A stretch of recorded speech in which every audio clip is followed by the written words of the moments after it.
a big step in, I think, in anyone's career to not just headline a show, but to headline a pay-per-view. There comes enormous pressure, there comes enormous responsibility. You have to be ready physically and mentally for this, and I believe this is the time for me. To be a real champion, defend your belt. I'm defending my belt against a real fighter. And to defend my title on pay-per-view main event, not just Australia, but the world will be watching.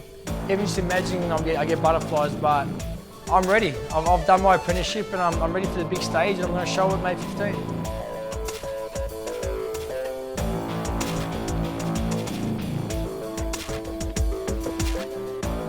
I set myself the first goal when I turned professional, and that was to become Australian champion.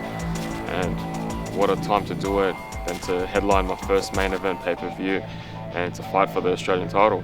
It means everything to me. I've dreamt of this moment, and it's finally come to reality.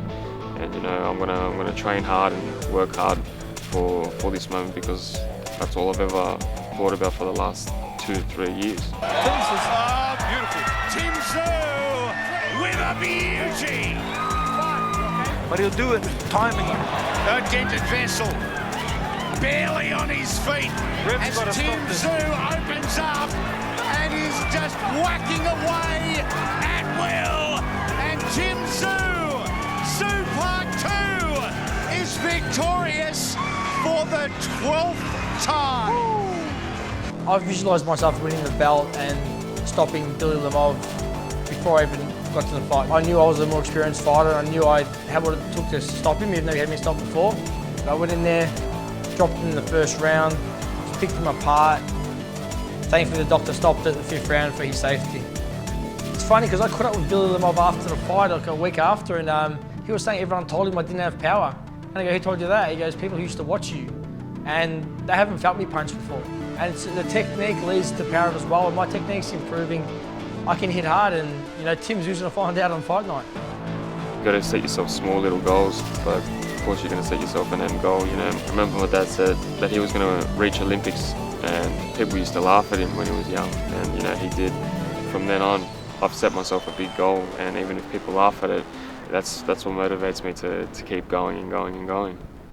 Living with my parents makes it much easier. Having the Maltese mum cooking me food, my dad prepares food for me as well. My mum, she's a boxing photographer, Marty's knockout photography, and very passionate like I am. I get that from her. She loves taking photos at every fight, and watching me fight is very hard for her, but she always gets an amazing shot. 4 things for Easter, whatever it was, instead of buying me chocolates, my mum got me made the Duna covers of myself on both sides. One's like my name, JC of Joel Camilleri, and another one's one of her photos. I have a bit of a laugh over it, like it's a bit weird sleeping with yourself, but I love walking in there and just seeing a photo of myself. You go to bed, you have a good laugh. When I post it up on Facebook, everyone's like, what the hell are you sleeping with yourself? But it's different, that's for sure.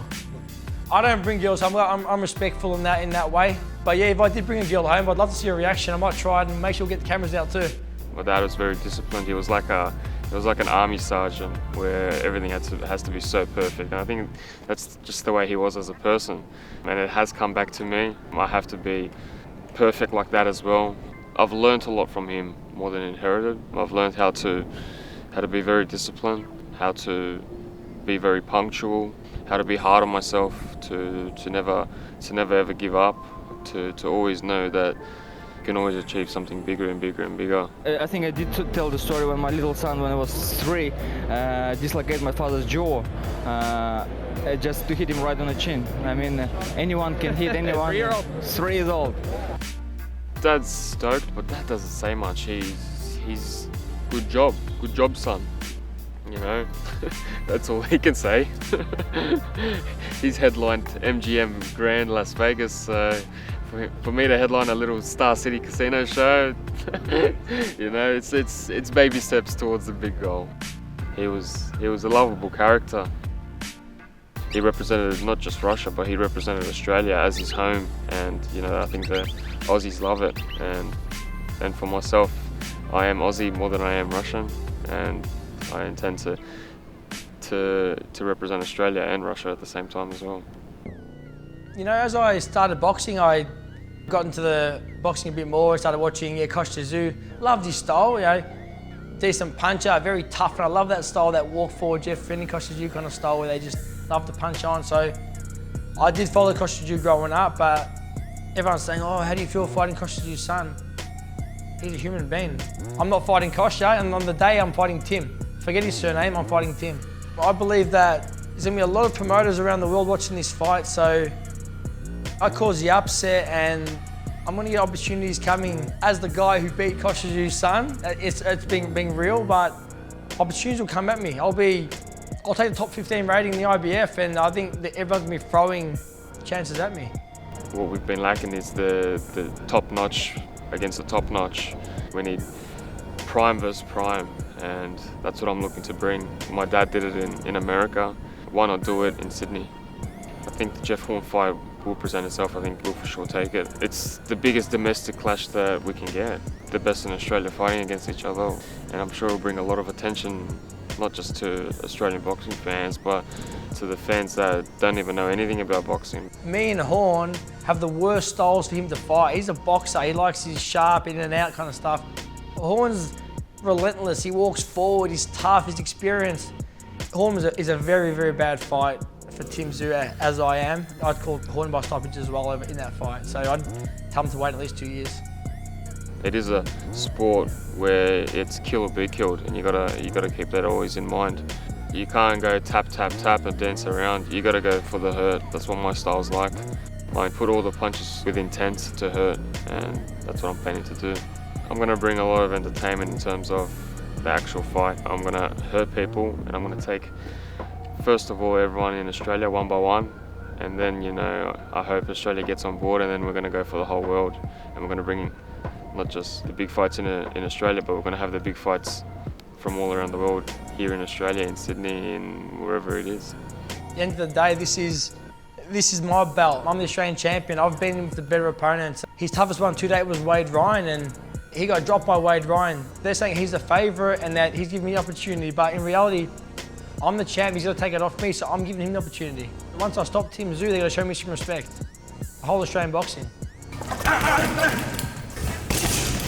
Joel's definitely a good fighter. He's the Australian champion for a reason. He's a tough boy, and he comes to fight, and I'm sure he's going to want to win as bad as I want to win, but I'm coming into the fight knowing that I've got the superior skills, I've got more heart. This is the start of something big, so I just can't wait to have a go, because this Australian title means more to me, and it's something I've been dreaming from the start of my career. I think he's confident in himself. I see confidence. I don't think he's ready for the big stage just yet. He's had 12 wins. One guy's had arms pretty much. One guy's thrown back at him and dropped him. He got a top 15 rating in the IBF. I don't know how. He hasn't fought for an IBF title. I'm his second real fighter he's fought, and the best guy he's gonna fight, so he's not ready for the big stage, but all the best to him. I think Joel will be awkward at first. He's a quick boy who's tough. But I think if you hit him the right shot, I think everyone goes down, and I think that's what's going to happen. I'm just going to find the right shot with the right timing, and I'm going to hit him cleanly, and he's going to feel it and not want a piece of it anymore. I believe he's going to come out sharp. He's a talented fighter, very sharp, starts very well. As the rounds go on, it's going to favour me.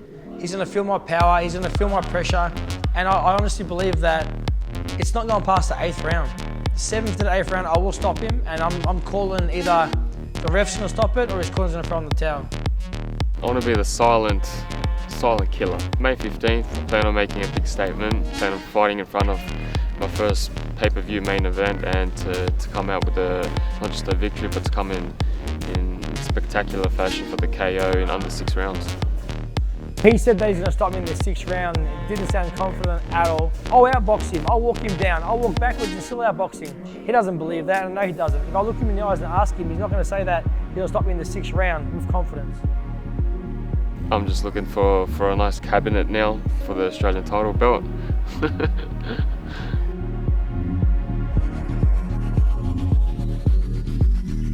Tszyu, the family name fights on.